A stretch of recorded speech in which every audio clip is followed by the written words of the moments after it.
Welcome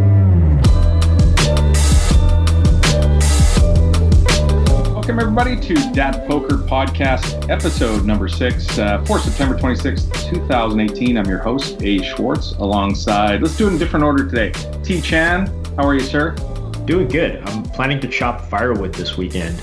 If you want to come out and you got nothing better to do. You need a red plaid Macintosh jacket for that. Oh, absolutely. I'm going full Canadian lumberjack, eh? I love it. Daniel Negrano. Daniel, how are you?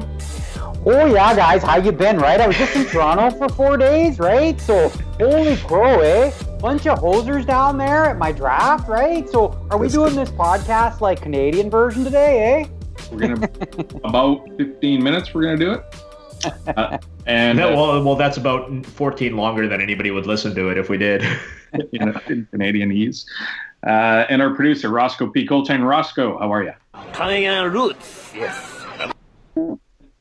So we were planning this show this week, trying to figure out a good day for everybody to get together. And we ran into a bit of a snag with our producer, Roscoe here, who had a Tinder date tonight. What happened? No, I canceled the date. I said the podcast was more important.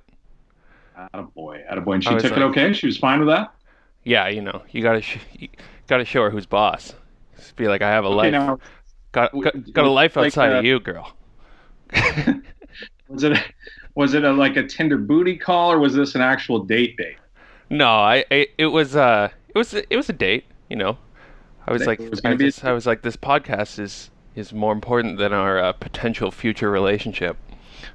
Well, no, I don't know. You know, some women like a man who's committed and a hard worker and, you know, man of integrity, and you can always postpone that. Maybe she likes that. Who knows? Maybe she's one of them. Yeah. I mean, just to be clear, we're recording this at 4:30 in the afternoon. We're probably going to be done before 6. You might be able to sneak in, you know, something.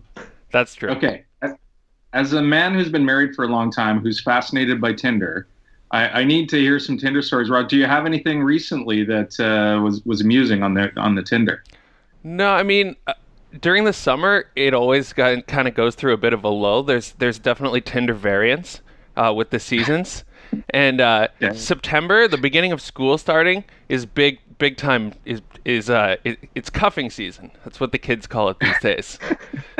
So I got a question. Since you're a Tinder guy, like, when you're on the road, like Ross, when you leave the country or go to different places, like, do you find your Tinder blows up like a lot more than normal? Yeah, I think in different cities. I think on the East Coast, you know, when I went to Toronto, I was with Adam. Remember, we were at the bar that one time, and I just started getting matches galore. So obviously, is your height in your profile? That's my question. It varies. Sometimes I change the profile. If there's For those who don't know, Ross, what are you, like 6'4" or something like that? Yeah. And all I know about Tinder is that the most important thing about Tinder is how tall you are. So you have that going for you. I mean, not exactly. I mean, some girls just like you to be taller than them. Okay, so Daniel, it sounds like you have a little bit of experience. Based on that question to Ross, you have a little bit of experience with the Tinder. Yeah, so obviously, you know, newly single since June-ish, right? So I noticed that, like, when I'm in Toronto or I was in Barcelona and stuff like that, all of a sudden I get these notifications like, you've matched. And I'm like, a lot more than in Vegas, you know? And I was like, it's not, I don't know. It's like, it seems so clear and obvious that, you know, my profile's Vegas. So if they're matching with you when you're on a, like, vacation in Barcelona, they're probably not looking for a husband. Oh, yeah. They're maybe looking for someone for the evening, you know? That's what it seems more like. I just figure in Vegas, people think that you're a fake account. It's like, oh, yeah, it's Daniel Negrano. Oh, my account got banned. So I had it did, because I was like, what the hell? I got the whole gold thing so I could see what's up. And they shut down my Tinder account because too many women were saying that, like, it's a fake account because they were like, why in the hell would he be on Tinder? That's true. I mean, you got to get verified, I guess. I got verified. I did the whole thing where you hold up a sign with the numbers they tell you to hold up. Oh my God. Wow, that's way above my head. You're like Raycon playing 20 tables on PokerStars back in like 2004. This can't actually be real. I want you to prove that you can play 20 tables at a time. Yeah. That's got to be a low point, right? You're standing there with numbers on a sign so you can sign up to. I mean, you got to be thinking, what am I doing here? I know, it's actually fun for me. I think it's fun. Like, you don't even get a blue check mark though. I got a check mark now. Oh my God, really? Wow. It says verified. I don't know if it's blue or not, but I think it's cool that you can, like, it's so much easier now to just kind of like weed through what you're looking for. Like, I think, I don't know, before internet existed, people would go to a bar, or like, where did they do? They go to a club or the library, or, who knows, right? And then you don't know this person, you don't know anything about them. Now it's like so much easier. You're like, okay, you're a smoker who has 4 kids from 5 different dudes who is, whatever. Like, no, like, you just get all the information you need, or like that's important to you, without having to waste your time. That's true. Any horror stories? Any Tinder horror stories? I don't have any horror stories. No, like I'm very selective. Like my Tinder game is so nitty. Like I'm probably like one of the nittier players. Like my VPIP is like 2%. I'm like on the very low end. Like I play very few hands. Even when I'm in the small blind, I fold a lot. Like even when they're close, like close decisions, I'm just like tight is right. Tight is right. I just go with tight is right. But is the aggression factor there? That's the real question. No, I'm tight. I'm tight and I'm weak passive. That's awesome. All right, move on from in the future. Any Tinder stories? Feel free to dump them in, both you and Ross. That'd be fun. Okay. Moving on. It's we've been doing this podcast. This is our 6th show, and we're a bunch of Canadians, and it is the kickoff to hockey season. So excuse us for a minute while we have giddy smiles on our faces, because the beginning of the season for guys who, like Daniel and I, who like to be in hockey pools — we call them pools, not leagues — is an exciting time. And Daniel, I got to hear you on my favorite hockey podcast, Keeping Karlsson. That sounded like fun. Yeah, no, those guys are cool. And I mean, I listen to a lot. I listen to every hockey podcast that's worth listening to. I love it. I've actually been approached to, do a show myself on hockey, which with somebody who's like an ex-NHL player, which I think could work, because like, we need somebody who's actually a hockey guy, not just like a fake one like me. But I love it. Like I fly to Toronto. I just came back from a short trip specifically for my draft. Now, we play for, $60 or something like that. So my flight and everything costs way more than the pool could. But it's so worth it. Like, it's the same group of guys. We have 20 guys in this keeper league since 1996. We've had a turnover of maybe 3 people, and nobody in the last 8 years has been willing to give up a team. And we have like, full 23-man roster, 5 reserves, with an additional 20-man farm system. So if there's a hockey player out there that's going to like be projected for 22 points, which, is not fantasy relevant for most people, it's like, ooh, who's this guy? How old is he? Where is he from? So really deep league, and it's a blast. It's my favorite thing in the world. Awesome. Mike Leah's pool. We've got our auction draft coming up here pretty soon. It's a bunch of poker players, and we have a bunch of fun with it. So very excited for hockey season. Not so excited for our local team, the Vancouver Canucks, Terrence, but excited for the season nonetheless. Yeah, I mean, hockey ended 6 years ago for me. I'm aware that it still apparently is going on, but I'm the biggest fan. You would go to games with your Ripon jersey, like you were the guy. Yeah, and the riot really got me. I mean, you were there. We were there together in game 7 in Vancouver, and we left, and that was depressing enough to like watch the team that you've been a hard suffering fan for like losing a game 7. That sucked. And then they lit the city on fire like a bunch of dumbasses, and I'm like, am I really like this is who I hang out, like this is my tribe, like this is my clan, these idiots who probably barely watched the game. And just I was like, I traveled to Boston for the finals, I traveled to Chicago for the playoffs when Chicago kept kicking our ass over and over every year. But yeah, I lost it when they decided to light the city on fire, and I was just like, being a hardcore sports fan is just it's kind of like, I mean, I love sports.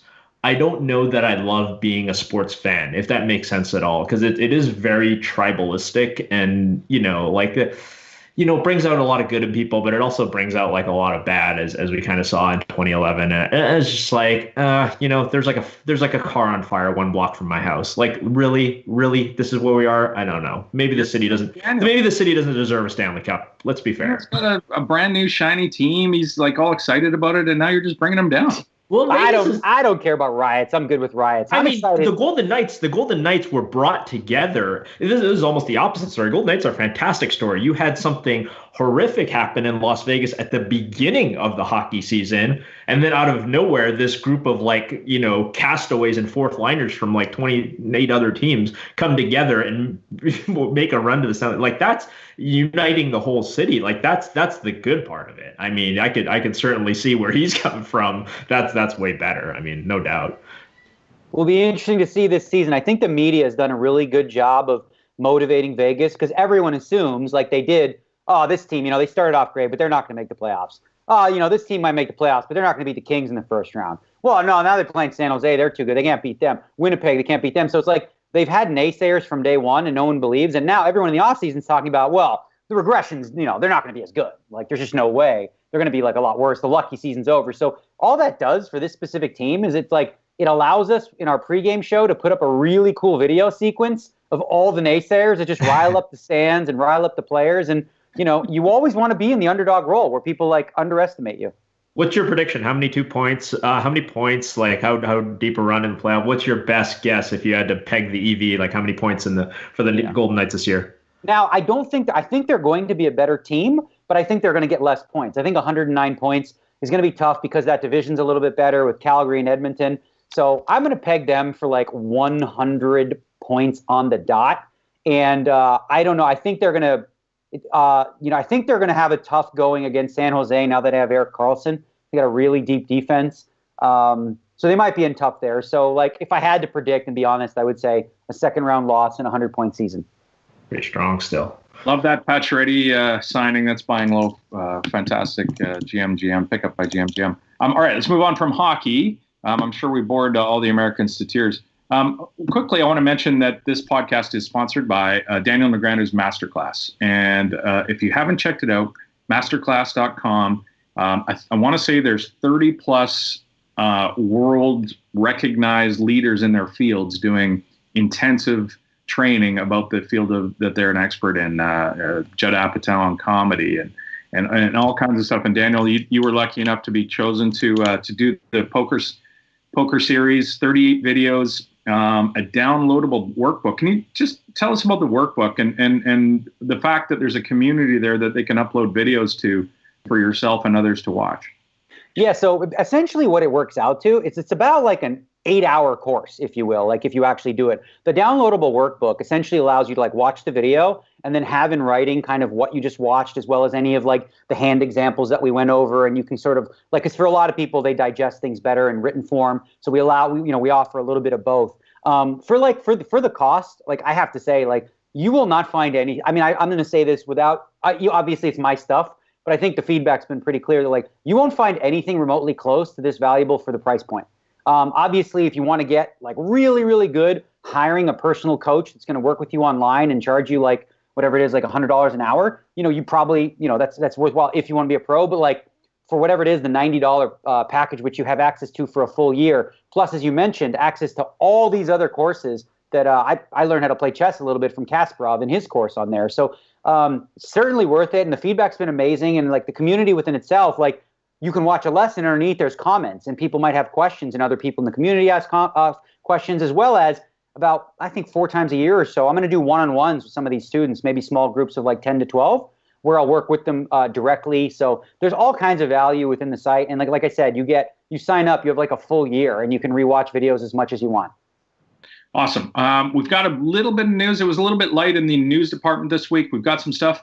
We're also going to do an interview this week, and it's going to be with Jaime Staples, the popular poker streamer from originally from Winnipeg, I want to say, interior of Canada somewhere.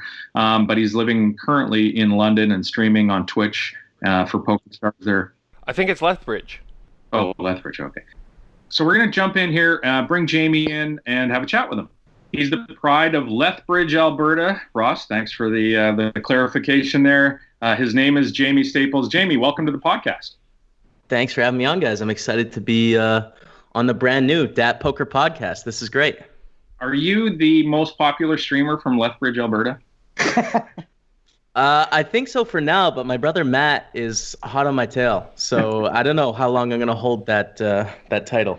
Awesome. I want to talk about you and Matt here in a little bit. But first, I want to talk to you about the streaming and the video blog. You and I were on sort of a similar weight loss bet that we got from Mr. Bill Perkins there throughout last year.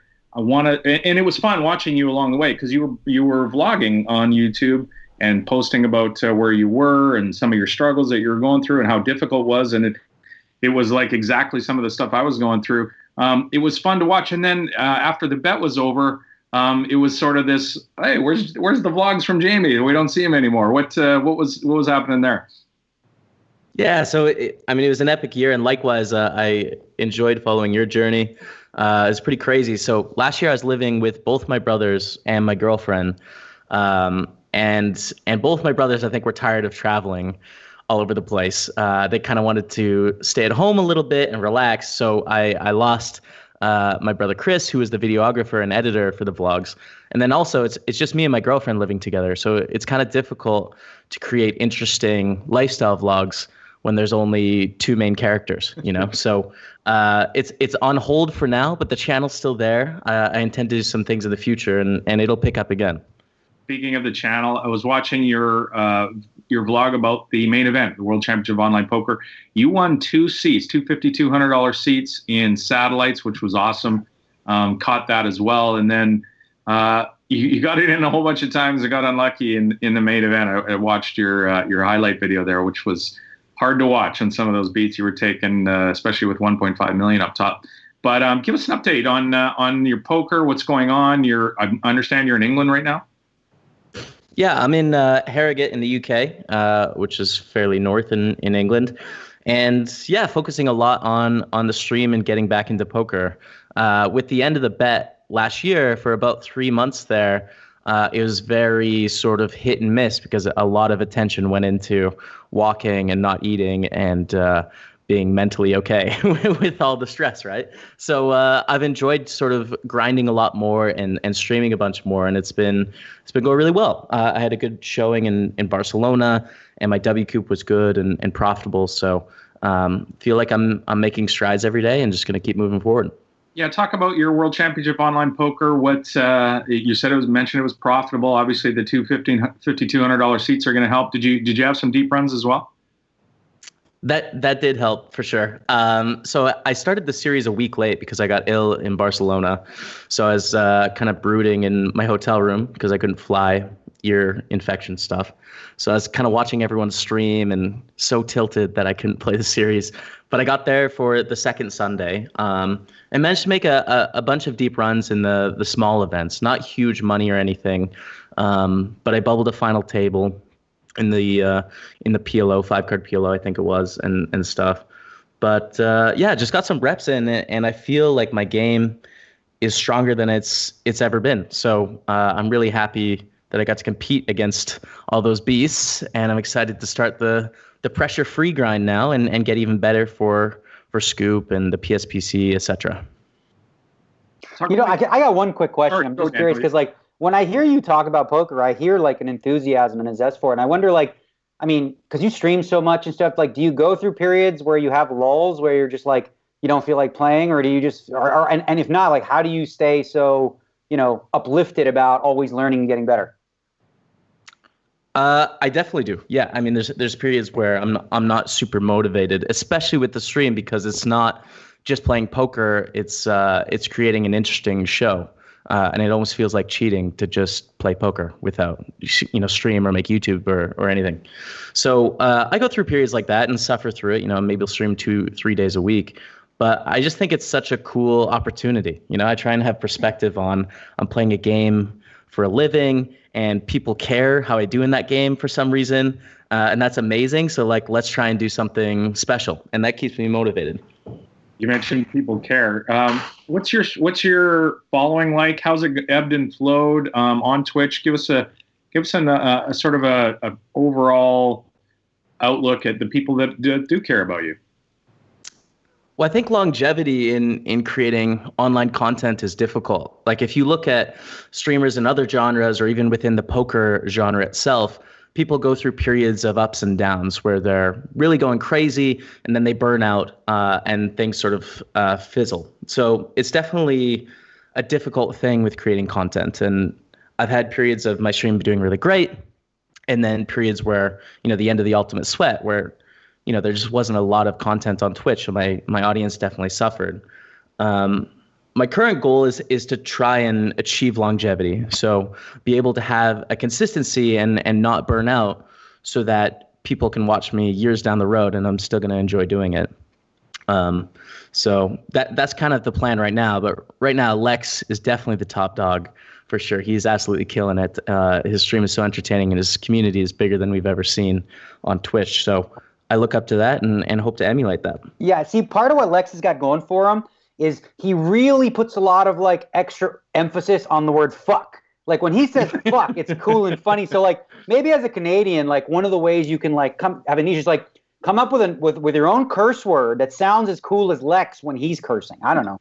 See, I don't think it'd come off very well, Daniel, though. Like when I swear, it comes off as disingenuous because I don't know. My face can't pull it off or something. So Lex has that passion. I think I have to play at the nice guy angle and just keep rolling with that.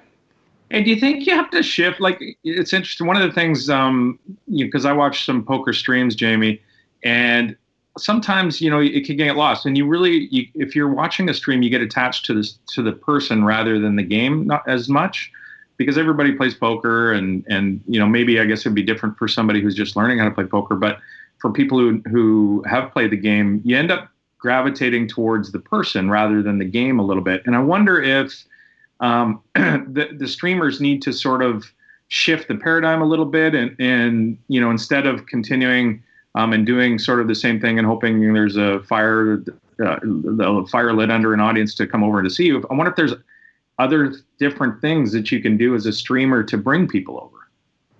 Absolutely. I think there is. And it's totally just the tip of the iceberg in terms of what types of content can be created, appealing to different markets. We do see a lot of the same stuff, and that's what works. But a lot of it is appealing to existing poker players or new poker players that want to learn and get better, and they can do that for free and have a community. But there's ways that we can engage the gaming community or different genres within poker other than just tournaments that we haven't really looked into yet. So everyone's doing what feels natural to them, but there is still lots of space for different types of content on Twitch. And what's the revenue model like as far as subscribers and donations and stuff like that? Is that something you go out of your way to encourage, or is it just something that happens? Yeah, I do my best to grow a community or grow enough interest and provide enough value that people feel like they want to support the stream. So that's a big part of it for sure. But I think more so the opportunity of the amount of eyeballs and attention you get, that's something that's really useful to companies. So brand deals or sponsorships or affiliate revenue for services that make sense for your audience, I think that's really the big financial opportunity for most streamers, which is interesting because people don't really think of that. That you can see the subscription, you can see the donation. Yeah. So when there's discussions about that, people always reference those things. But that's kind of a smaller part of really what it is, which is, you can sell advertisements in your hours of content that make a lot more money than user-generated money. And then I want to ask you about your poker game, because you've been at this for a while, and I'm wondering what your take on the state. Your take on the state of your game now, as opposed to when you started. I'm sure it's easier to say yes, I'm a much better player. What have you seen in your results? What have you seen in the way you play the game? How do you feel about your game right now? I feel really good about it. I feel like my game in relation to the rest of the poker playing field is stronger than it's ever been. Because of course everyone gets better at poker. People don't get worse at games. It's going to get tougher and tougher over time. But I feel like I'm closer to the top than I've ever been. My experience with streaming and stuff was very different than most people in that I was sort of a low stakes pro, if you will. I lived at home. I didn't have any expenses. So I kind of just eked by making 15, 20K a year. And that was sort of like my job. And then I started streaming and everything sort of took off. And I got signed by PokerStars and I got launched into the public light, not being as good as most people in the public light. So it's been a big focus of mine to try and get to the level of a lot of my peers, with Poker Stars or a lot of the big names on the circuit. So I'm working on that. I don't think I'm there yet. I'm not Daniel Negreanu status, but we'll work on it. We'll get there. I got a question for you, Jamie. I mean, you talk about, it kind of follows up on Adam's question about the skill level and how you maybe were in the right place. And, even if the skill levels are there, the popularity can be valuable. So my question is, would you like to get to a point, and do you think that streaming poker would ever get to a point where it's like these other streaming industries like video games and so on, where you don't necessarily have to be like an elite best of the best poker player? You don't have to be trying to beat the best in the world. You don't have to try to put your own money on the line and play high stakes, which is inherently itself a dangerous thing. Do you think poker streaming can get to a point? I know it's obviously been tried by people like Alex Dreyfus in the past. Can it get to a point where it's an income completely independent of poker results, and you're just playing for competitive purposes the way people play video games? It can. I think it's definitely there for a lot of people. It could be there for me right now if I wanted it to be. But I feel like a lot of the personalities that are driven to try and grow a big stream are also interested in trying to improve and compete against other people. So the revenue model is already there as an individual to make enough money streaming where you could lose every month in poker and it wouldn't matter. But that's not a very interesting story for the audience, or at least we haven't seen someone do it well. And I think most people just want to get better for the sake of getting better and competing. Like, that's what's fun about poker for me. It's not, grinding out an hourly. It's trying to improve and level up and get better and improve myself. So I think that's the approach most people take.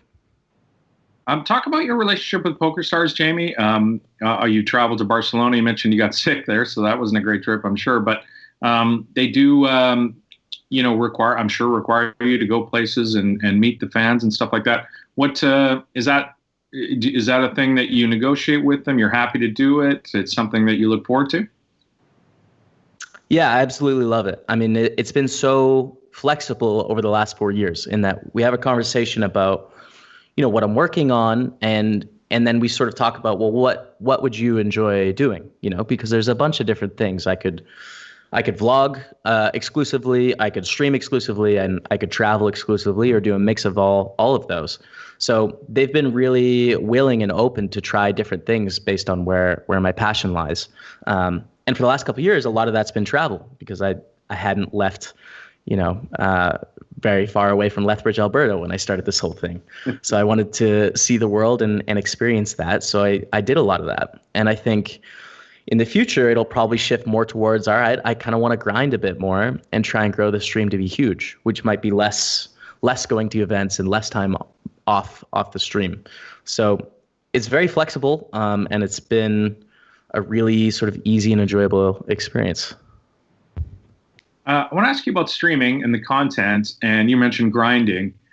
You're a tournament guy. You like playing online tournaments. I wonder about streaming cash games, if you have any interest in it, if it's something that you want to do more of. And the other question is, do people want to watch it? Do you think people would rather watch you play tournaments, which it seems like that's the majority of the people that do watch your stream, to picking up others from playing cash games? I think it's a tough one. There's a few people that have done it well. Innersize one, that's a member of Team Online that has a big cash game audience.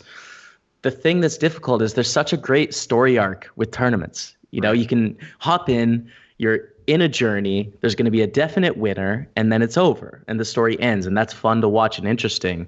With cash games, there's no story arc, or at least you would have to create something that is a start and an end and people care about, other than a buy-in, because a buy-in isn't that interesting.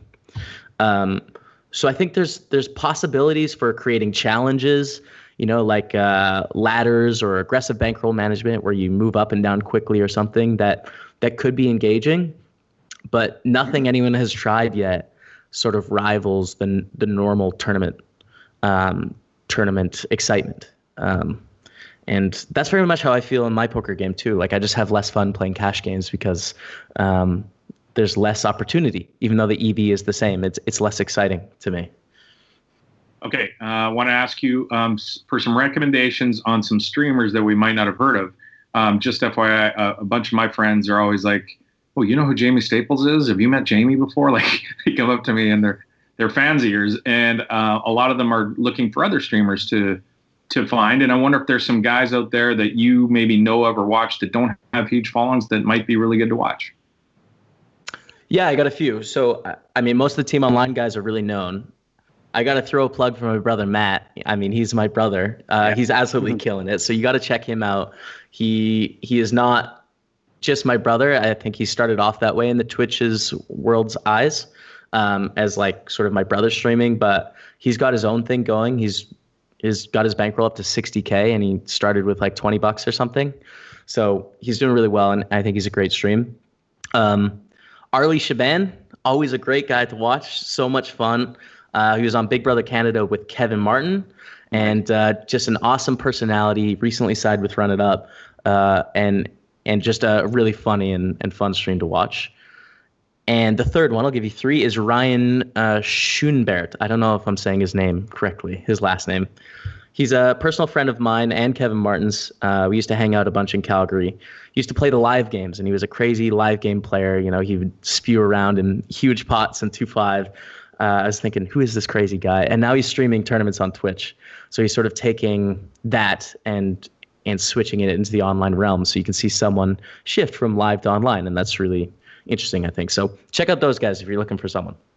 All right, check those guys out. All right, let's get to the weight loss journey. This is fascinating for all of us. You had a bet with Bill Perkins where you put up 3,000 at 50 to 1, you and your brother Matt. And you had to be the same weight within a year, or actually on the year anniversary, I believe, of the bet. So 1 year later, you had to be the same, or within a pound. You started at, I want to say, a little over 300, and you got down to 190. Matt started out at 120 and got to about 190. Is that right? Yeah, I think he was 135, and I was 304, I think, to start, and we got to 188.3. You got 188.3 on the day. You won the big cash payout. That's awesome. I want to ask you first about the journey from over 300 pounds down to 190. Talk a little bit about what that meant to you and how it made you feel to lose that weight. It's tough to describe. I mean, it was life-changing. It was something that I'd always struggled to do, and I'd had small periods of success, but it was an opportunity to prove to myself that I could sustain this healthy lifestyle, this extremely healthy lifestyle, for a year in a row. And I learned so much through experience working with my trainer, Mike Viconti, being paired up with my brother and having him as a support, and sort of us being the yin and yang of eating every day. It was really incredible. I'll always be able to sort of cherish that accomplishment. Okay, so talk about what happened after you won. I'm personally, I went and started. I got one. I got to jump in because I'm so curious, because like something you said there really sticks out. Like, did Matt eat around you? Because like I could imagine like he's just sitting there eating an ice cream sundae with like everything, and then you have like got 3 pieces of lettuce and a tomato like sitting next to him. Or did he like show some respect and go in another room? Dude, it was brutal. No, it was ruthless. Like we hired a cook at one point in Croatia. We were living there for 3 months, and she would come over and cook like this homemade Italian, like amazing pizzas and like grilled cheese and stuff like that. And then I would have like chicken skewers and vegetables, and they would be beside each other on the counter. No, it was ruthless the whole way through, but like we were both competing for the same goal, so it didn't really matter. I feel like also, I mean, you make it sound a lot better, Daniel. I don't know if you've ever tried to gain 50 pounds though in the period of time that Matt had to do it, or however many pounds it was, but it's I don't think it's really that pleasant. You're essentially like shoveling food down your throat to a point where you almost don't even enjoy it. I mean, we should ask Matt, but Jaime, what was your impression of it? Did Matt enjoy the process as much as it seems? Because I think everybody thinks that this is like the greatest thing in the world, to just shove ice cream down your pie hole forever. No, he hated it. I think there's a big difference between doing it for fun and then like having to do it, like having it as a job, basically. Like he would eat and then he'd take a nap and then he'd eat again and then nap again and then eat like 3 more times and then sleep, like he was just a walking zombie, just trying to shove as much food down his throat as he could. So, I mean, he tried to keep it as healthy as he could. He was in the gym as much as he could. He put on a lot of muscle, but like it was brutal for him for sure. Okay, so post bet, you guys win the bet. You're both at 188. Pizzas are now on the menu. I know from personal experience, I put on. I was back where I'm up to about 190, 195 now. So up about 40. And Terrence, by the way, putting on 40 pounds is fun. Let me just tell you right now.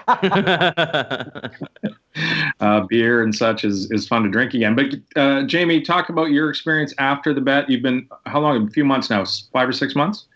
6 months, yeah. So, yeah, and Matt as well. What happened with Matt? So Matt immediately went on the cut. Like, next morning was eating salad. Really? And just like, he's almost chiseled now. I think he's down to like 20% or 18% body fat or something. Like, he's looking great. So he's killing it. And then for myself, I mean, it's very much the other way. I enjoyed myself for a little bit. Yeah. Which was nice, and ate a lot of things that I missed over the past year. And then it was a bit rocky, and it has been rocky for the past 6 months or so. I mean, I'm okay. I'm still in a very healthy place and working towards achieving, even stronger body for the end of this year. But I've received a lot of pushback sort of from myself. I've been ill maybe 4 times. I attempted to quit smoking during this period because I've been on and off smoking cigarettes since I was 19 and succeeded at that for 2 months, but of course piled on like 30 pounds in those 2 months. It was pretty much right after the bet, and then went back to that. So there's been a lot of difficult times, but I would say over the past month or so, I've felt stronger and like I'm kind of recovered from that insane experience last year. And once again, making progress towards trying to lose more weight and get stronger, spending a lot of time in the gym, etc. Okay, so you made another bet with you and your brother made another bet with, you made another bet with Bill Perkins to get, and Matt too, as well. Okay, and so you guys bet Bill. You need to tell me tell us how much again, but it was to get under 10% body fat, right? Yeah, by a DEXA scan, which Daniel and Terrence, I mean, all of you can tell me. Yeah. So I just want to say, I want to quote Ivan Drago real here and say, you will lose. Oh my God. Like, it's funny because when the original bet, I was mad that I couldn't get I saw Will the Staples brothers win the bet with Bill Perkins on poker shares, and I wanted to I would have bet 10K on it, to be like perfectly honest. Then I go and log in and it's like, €100 max bet. I'm like, it's not even worth. But like, whoa. Like for the average person to hit 10% with like a DEXA scan or bod pod, or I assume you're using something like that. That's bordering on, most professional athletes aren't under 10%. That is ambitious. I applaud you for that. It can be done. I don't know if you guys know Walt, who it was in New York Post or whatever. He made a bet with Dan Bilzerian or whatever, where Dan was on his side, where he was 33% body fat. He had 6 months to get to 10%, hired a trainer, the whole deal. Couldn't use anything like no surgeries, no liposuction, nothing along those lines. I was an arbitrator on the bet eventually. They also made a secondary bet that he could do it in 4.5 months. And this guy, he ended up doing it he did it on the 6 month. He looked like just kind of a chubby, regular, average Joe to like a chiseled Greek goddess. It's like, but it took him, and I was telling Jamie this in Barcelona, it took like 8 to 10 hours a day every day of like dedicated training every day. No days off. That's like sitting there with like the scale, getting exactly like 33.2 grams of protein and this much fiber. Like that is like, full-time job. That's hard status. I want to watch that stream myself, or at least get the clips out of it. Yeah, it's intense. It's very intense. Like, I am scared. I've been talking to my trainer, obviously, through this whole thing, and it wasn't an easy start to the year. But then I've talked with Daniel and I've talked with Bill, and they both sort of said, like, someone did this. But the thing now that's difficult is how can I do this in amount of time where I don't have to completely stop playing poker and the streaming and like just lose my life entirely, you know? And that's the thing that I am trying to figure out and trying to balance, because you need a lot of training and a lot of rest, and it's mentally obviously going to be insanely fatiguing. So working on it, but like it's scary, this one. So what are the parameters, Jamie? When do you got to get down to under 10, and where are you at now? March 26th is the deadline, so we have 6 months.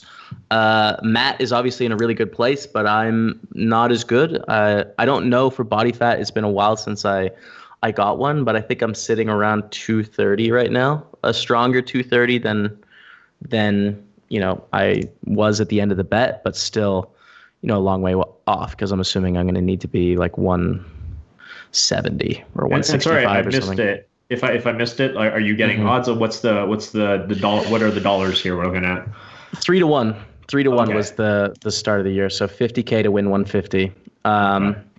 Which, yeah, I wouldn't take that now, but I'm still going to give it my best. I'm still going to give it my absolute best shot, and grind it out and see what we can do. I mean, who knows? Like maybe I'll do it. We'll see. Maybe you can get to like 13% and you get a buyout. No, that Bill Perkins doesn't do buyouts, does he?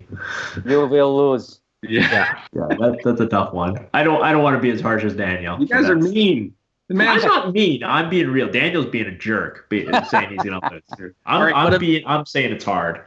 Imagine if we get it done now, though, guys. Now if I get it done, I have this podcast as like something I can look back to. Like, you're just giving me motivation. Exactly. We before we got on, we were just talking to Daniel Negreanu was just talking about all the haters of the Golden Knights at the beginning of last season, and they're going to make a montage talking about how the Golden Knights weren't going to amount to anything. And you now have this, and you'll play this on our stream and make us look like a bunch of jackasses.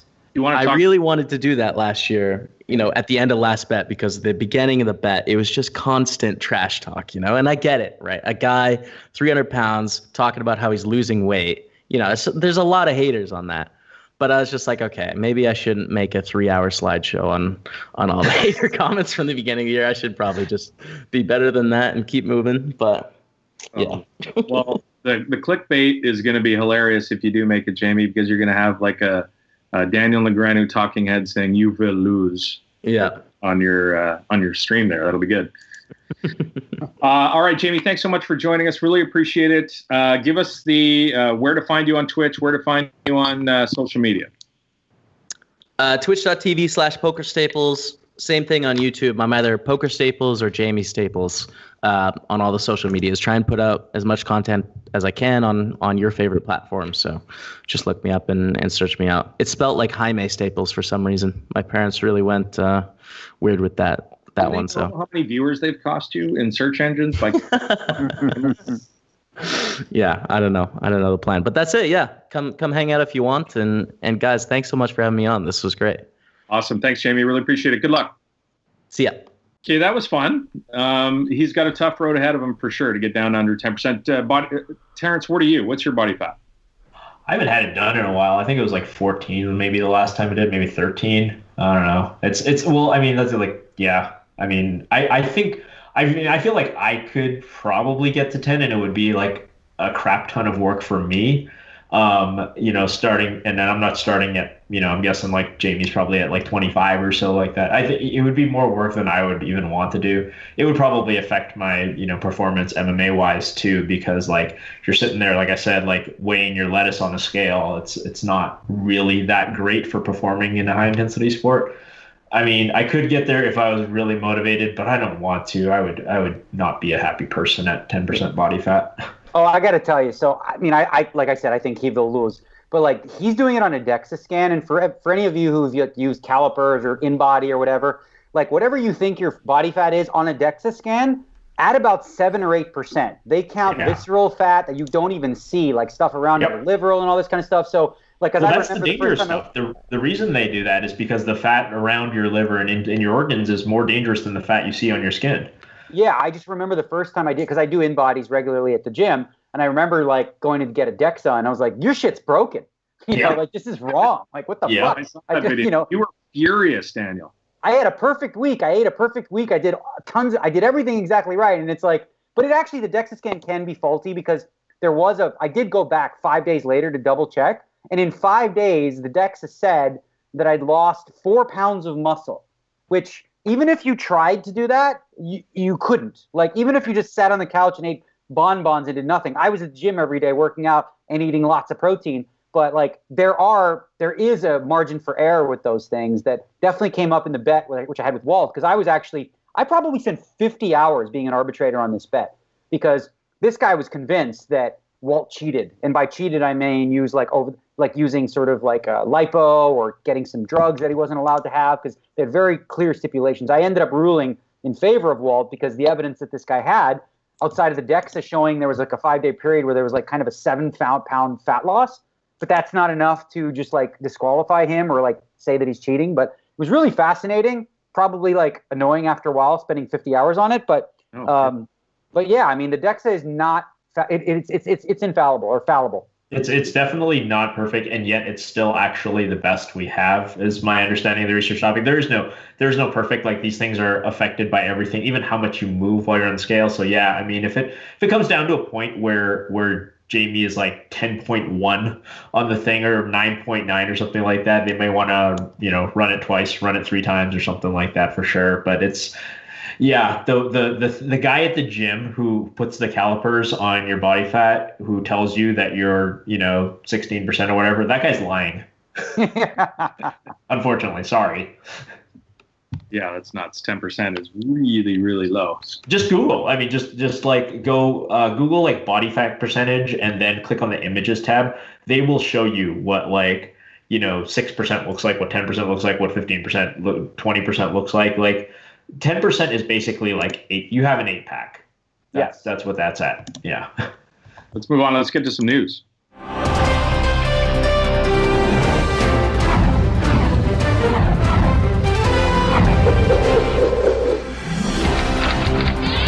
What in the world is going on?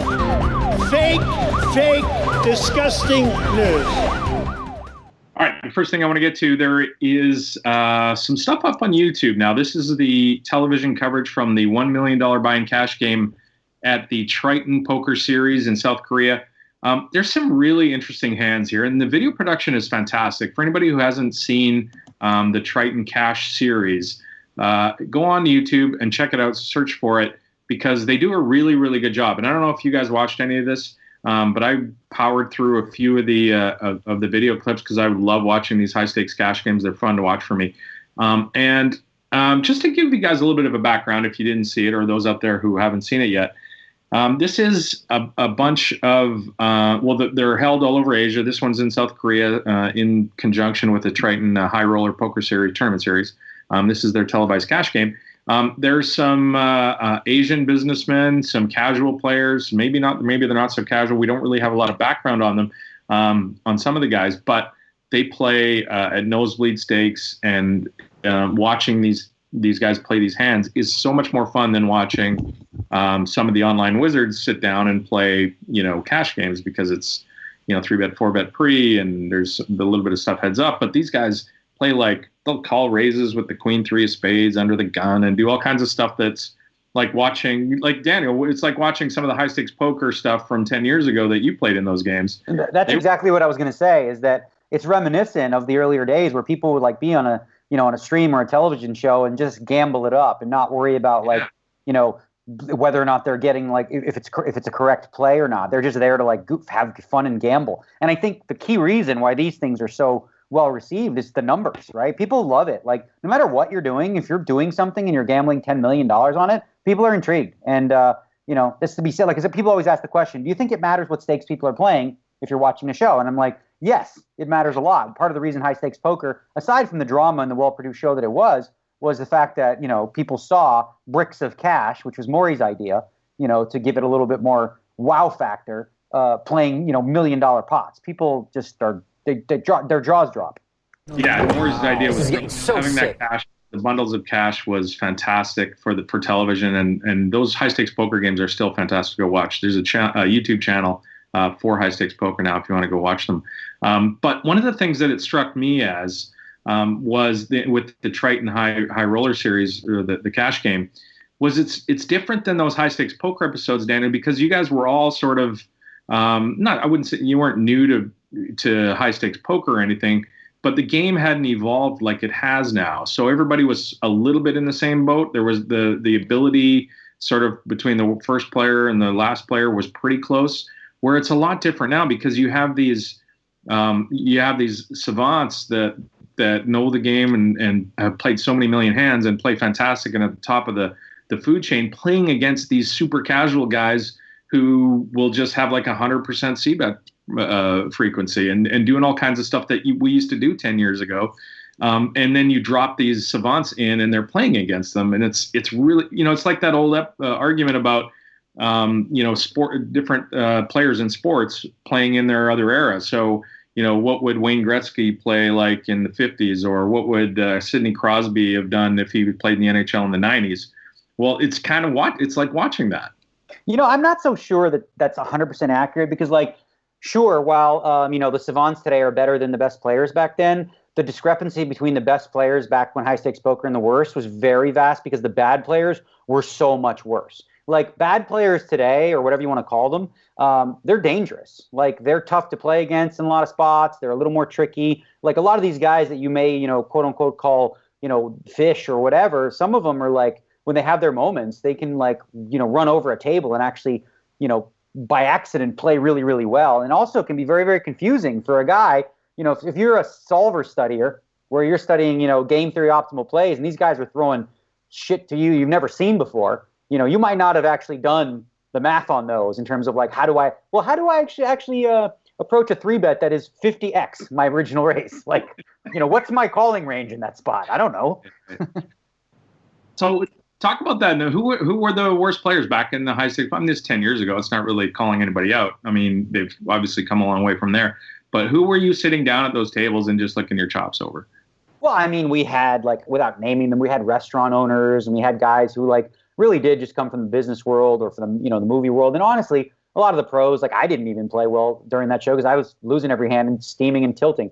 But, a guy like Sammy Farha, he's great action, he's good for the game and all that stuff, but he didn't play well. He played if I could go over every hand I played against Sammy Farha, probably lost 800,000 to him and outplayed him in every one of those spots. If someone does a montage of me and Sammy hands, you'll see that he just ran super good against me. But a lot of the pros, there was very few of the younger online guys. You had Tom Dwan, who obviously was a new age thinker, and then you had Phil Galfond occasionally. But for the most part, it was older school players that were not as advanced, as well as, always a good steady diet of a couple business guys who were just not very good. Bob Stupak played in the game. Jerry Buss was in the game. I mean, we had real good value in those games.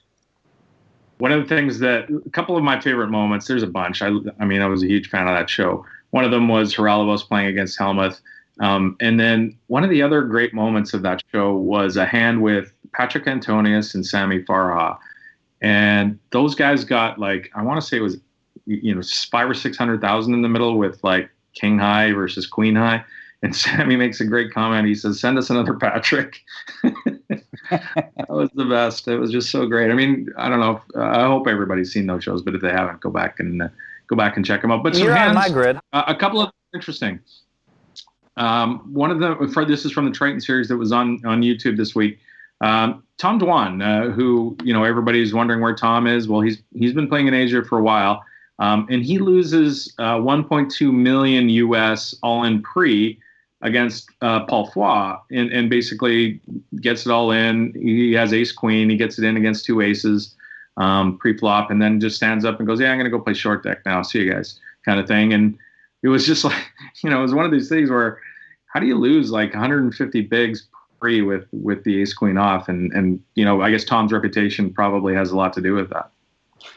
Yeah, I actually, when Tom was here and he crushed that Poker After Dark series a few days in a row, on Poker Go, I was playing with him a little bit, and we went and had drinks and had a real good time. And I really wish that Tom was more vocal and outspoken about his thoughts on poker and poker ecosystems, because you would be surprised at how much he focuses on how important it is to cater to VIPs in every way.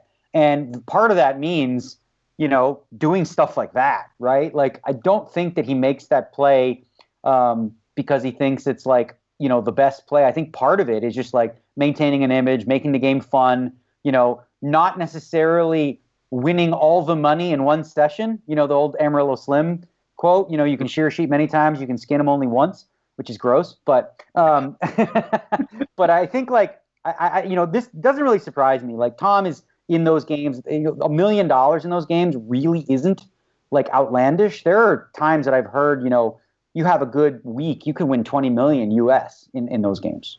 Jesus, craziness. One quick hand I want to get your guys' take on, and it's Elton Sang playing against Paul Foy, and Terrence and Ross and I were lucky enough to sit down with Elton, and he was telling some of the stories from the big game on our old podcast. But this one kind of made me scratch my head, and I'm just wondering if you guys can grasp what he was thinking here. Elton raises under the gun it's a straddle. He raises under the gun to 22,000 with the Queen Jack of Diamonds. Paul Foy it's not a straddle. It's 3,000, 6,000 blinds. He raises it to 22. Paul Foy calls in position with the King Jack off. And there's one other call. The flop comes King 10 deuce. So Paul flops an open ender. Elton flops an open ender. Paul Foy flops top pair with a jack kicker. King 10 deuce.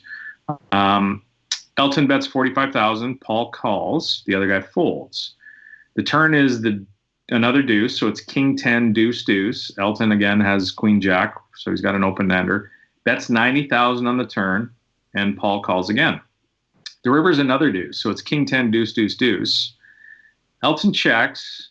Paul Foy bets 220,000, and Elton check raises to 700,000, and Paul calls. And I'm just like, what the heck was he thinking there on the river? Like, that was beyond me, that play. Oh my God, this play, I love it. I think it is so gangster, and there's so much in-depth stuff we can talk about here within this specific hand. So, like, obviously, none of the action up until the rivers is really all that relevant. But now on the river, when he checks to Paul and Paul bets, he's putting Paul on a value hand, which is a king most likely, right?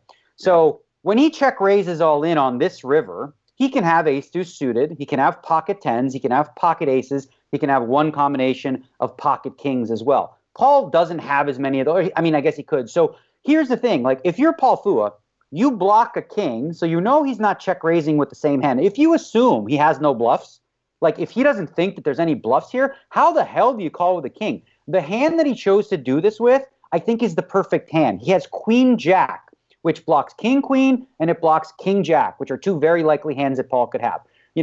Paul could have been bluffing with ace high in this spot. Sometimes he wins it then. Even when he has a king, this is not an easy call to make, because you think at best, like, what do you beat here when you get check raised? You beat zero value hands. He's never check raising with just the king. So he's got pocket aces, he's got an ace deuce suited, pocket tens, or pocket kings. So I think it was a real gutsy and ballsy play here to really have a good read on what his opponent had the perfect kind of blocker hand to run a big bluff. I think it's super gangster. Yeah, I mean, I agree with that analysis totally, and it sort of brings me back to last week when Daniel said the optimal bluff frequency is probably like 3 times what we think it is. Obviously when a play like this kind of blows up in a guy's face and it looks like, wow, he just punted 700K, but yeah, I mean,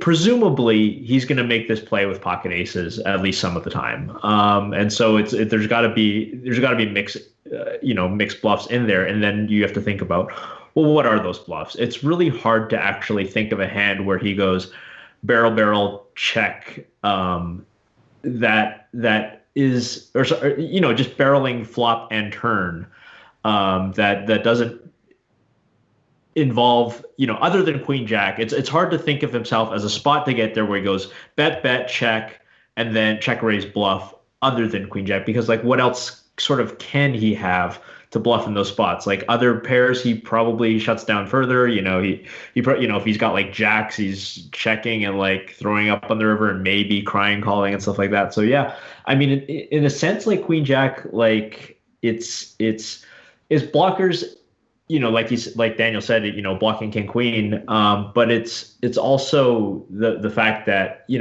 probably we know that Foy doesn't himself have a straight draw, But I guess that's probably with the 2/3 pot bet on the turn. That's probably out of the question anyway at that point.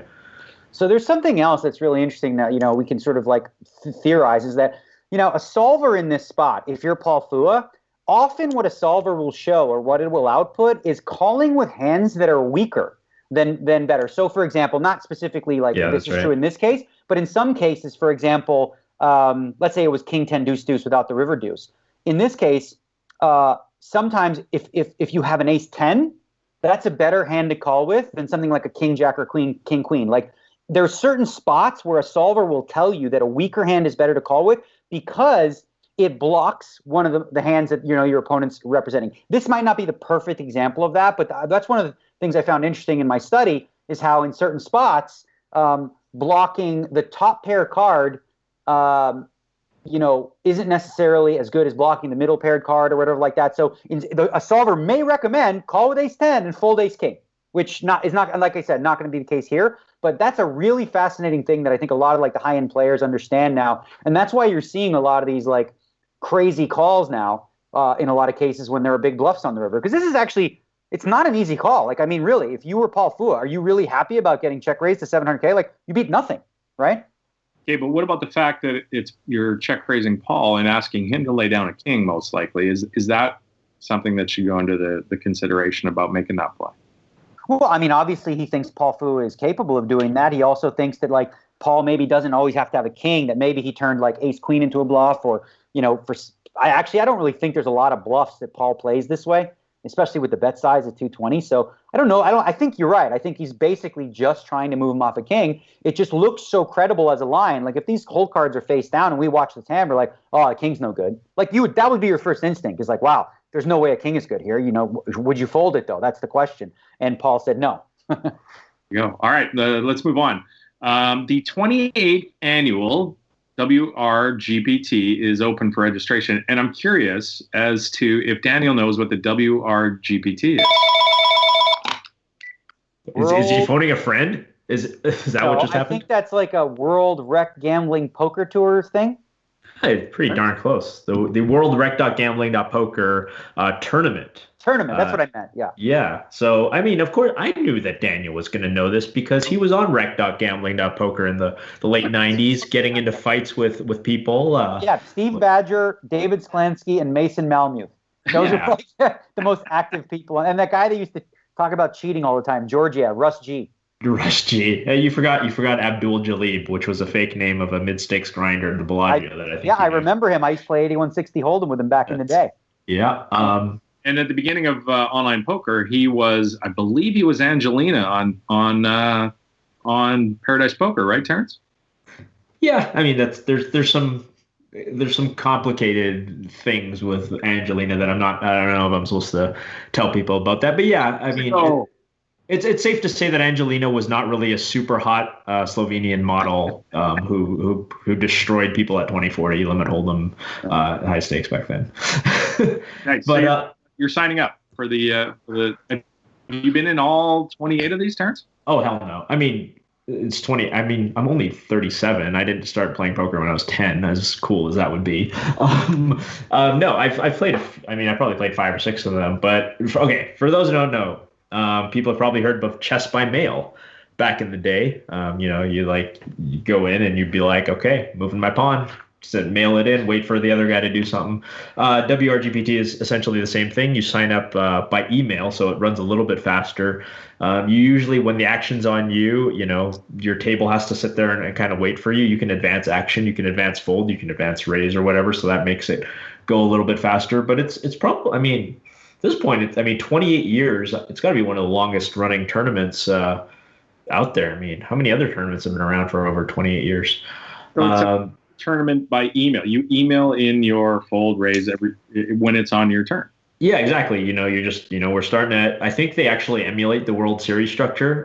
So they just do the same blinds and antes as the World Series structure. So I think, you just, if it's 50, 100 to start or whatever, I guess the World Series starts 75, 150 right now in your first action. You can make it 400 under the gun and, you just type in raise $400. Wait, guys. Wait. I have an incredible idea. Why don't we do something where you can create like some kind of a software program, right? Where you can play poker, right? Where you like play online against people, like on the internet, and you can play it in like real time and not even do the email thing. Not bad. I'm going to try to patent this idea. I think it's gonna be a big winner.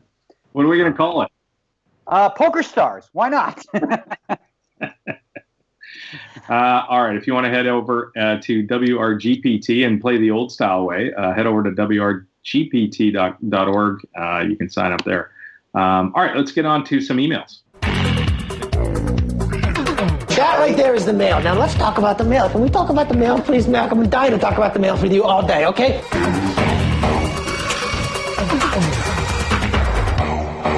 Mailbag. Email number 1.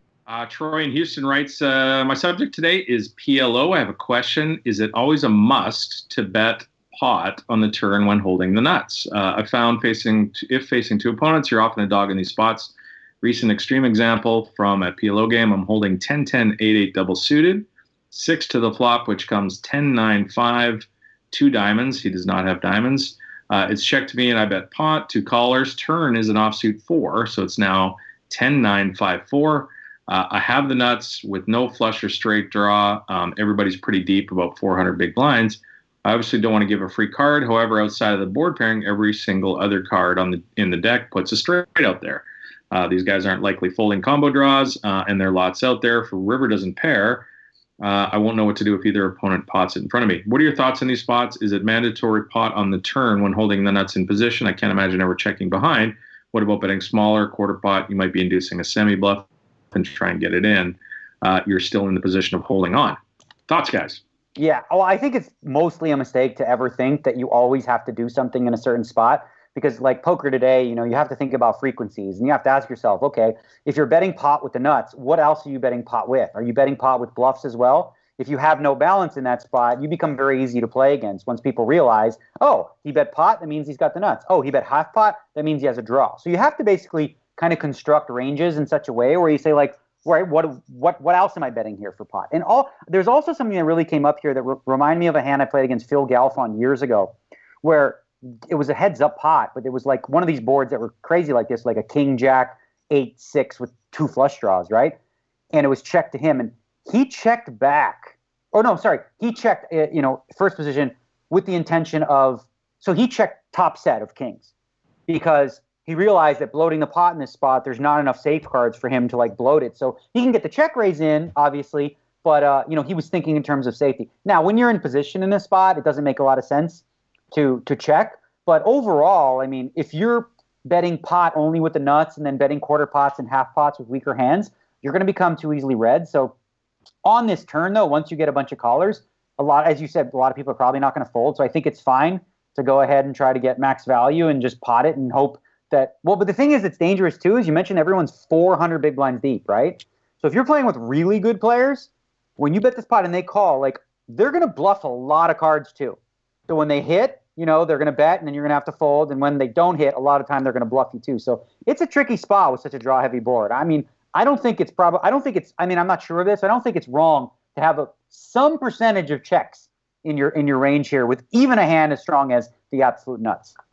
I would be shocked actually if, any solver spit out that you should pot it 100% of the time here. Because I don't know if there's checks mixed in here, but there's certainly varying pot sizes here. You mentioned the likelihood of, if you pot it and then, literally any board pairing card, takes you away from the nuts and then you become a candidate to be bluffed, which is true. Against two opponents, there is the benefit that they actually have to bluff each other as well, right? So if it rolls off a jack or an 8 or a 7 on the end and, you're in a 3-way pot, it's not necessarily the guy's going to fire. In a heads-up pot, yeah, the guy's going to fire if he missed his combo draw and, he puts you on top set consistently.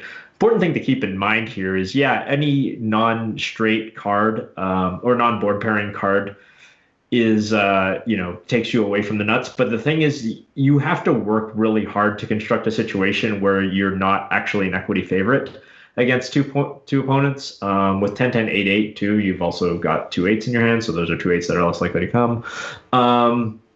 and eights are definitely scary cards for you because queen jacks obviously hand people like to play. So I would lean towards betting most of the time here. I would say I wouldn't say it's a mistake to bet 100% of the time the GTO thing to do would probably be multiple different bet sizes. Another thing you should think about is, okay, so we're betting this 3-10s, like asking yourself, like, what is the other hand you would bet pot with? And you have to come up with some that are not made. So, for example, on this board, which is 10-9-5-4, maybe you bet a hand like, the ace of diamonds, 6 of diamonds for nut flush draw, and 7-8. So you have a wrap and the nut flush draw of some sort. So in this spot, you're betting a position. Obviously, if you get check raised, which isn't great, but you still, you're getting the right price to call. You'll be getting 2-1. That's probably likely fine. But this way, you protect yourself from being that guy who he bet pot. That means he always has a made hand versus a draw. So if essentially, I would say, if you're going to bet pot with your nutted hands, bet pot with your nutted draws as well. Troy continues. You guys asked last week what happened to Sammy Farha. He lives here in Houston, is a regular PLO cash game player, pretty much a regular at our now legal poker rooms, and he did skip the World Series of Poker this year. He also continues, and this is funny. Earlier this year, this is Troy speaking, I began subscribing to a word a day from wordsmith.org. It's an easy, free way to increase your vocabulary. A recent word of the day was alazon, a stock character from ancient Greek comedy. The definition: a person characterized by arrogance, braggadocio, and a lack of self-awareness. And Troy says, does that immediately make you think of a 6'7" poker tournament savant? Yeah, I wonder who he could be talking about. Phil Alazon Helmuth. We got a new nickname for Phil. It's Alazon. I love it. He would probably like that. I get the feeling he would like that because it sounds pretty cool. He would love it. He's like, he would think it's a Greek god, and he's like, yes, my body is chiseled like a Greek god. Because he thinks that he's the most fascinating guy in poker. I've known him for 20 years. It's like a love-hate relationship with that guy because he's so crazy and insane. But he's lovable and he's good-hearted. Except when he calls Terrence a fucking moron or whatever. Yep.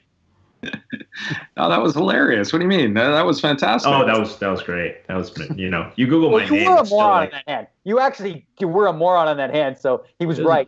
It's a bit questionable. But I had implied Helmuth odds. That's all I had. All right, guys. Shut out of the grid. We ran a little bit long this week. We've got a bunch of emails to get to. We'll try and squeeze them in next week. Please send them datpokerpod@gmail.com. Thanks so much to Jaime Staples for joining us this week. Thanks to Daniel, Terrence, and Ross for making time.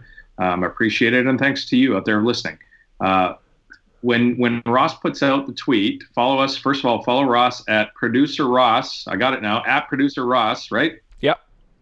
And follow him. As soon as he sends out the show link, hit the retweet for us. We need to get the word out for the new podcast. And I ran across somebody in my little community here in east of Vancouver. I was in a pub. We were doing some stuff with the Hockey Association, and a guy came up to me and said, "Hey, I've been listening to the podcast forever." And he goes, "Sorry, you don't do it anymore, whatever." And I said, No, we got a new one. So there's people out there who used to listen to the show that don't yet. So we need you guys to spread the word for us. Click that retweet. I think what's more important than retweeting on Twitter is telling your friends at the poker table. Friends, exactly. Poker table. On the other side of that, yeah, the other side of that story, I was at the gym just 3 days ago. Guy comes up to me, shows me his phone, and what has he got? What is the picture of? It's the DAT Poker podcast. So nice. Start getting out there. Hell yeah. Loving it. All right. Hit the retweet button. Tell your friends. Appreciate it. Thanks for listening each week, and we will talk to you soon.